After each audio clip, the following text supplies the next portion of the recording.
సూర్యాపేట జిల్లా కోదాడలో బీజేపీ జిల్లా అధ్యక్షుడు బొబ్బ భాగ్యరెడ్డి అరెస్టుకు నిరసనగా బీజేపీ శ్రేణులు ధర్నా నిర్వహించాయి.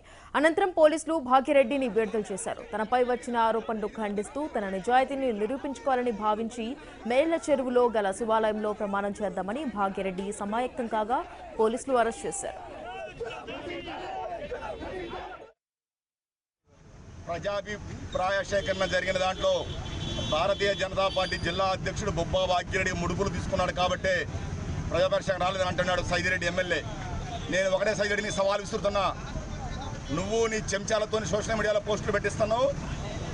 నువ్వు పెట్టించిన ఏదైతే ప్రమాణాన్ని మేళ్ళచెరువు శివాలయానికి రమ్మని నువ్వైతే ప్రమాణం పెట్టించావో నేను దానికి సిద్ధపడి మేళ్ళచెరువు శివాలయానికి ప్రమాణం చేయడానికి వచ్చిన నీకు దమ్ము లేక నీ నాయకులకు నీ చెంచాలకు నీకు దమ్ము లేక నువ్వు పోలీసులను పెట్టి అక్రమ అరెస్టులు చేయించి మమ్మల్ని పోలీస్ స్టేషన్ తరలించరు.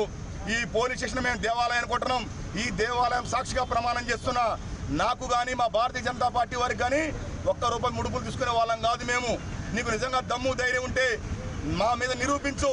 ఒక మహిమూసిమెంట్ ప్రజాభిప్రాయ సేకరణే కాదు, నా రాజకీయ జీవితం 13 సంవత్సరాలలో ఎటువంటి అవినీతి మత్తొచ్చినా ఎటువంటి నా మీద అవినీతి ఉన్నా కూడా ₹1 భాగ్యరెడ్డి తీసుకున్నాను చూపించినా కూడా నేను మా జిల్లా అధ్యక్ష పదవికి రాజీనామా చేస్తా. నేను నీ మీద నిరూపిస్తా. నువ్వు దమ్ముంటే చర్చకరా, నువ్వు అవినీతి చేసిన నిరూపిస్తా.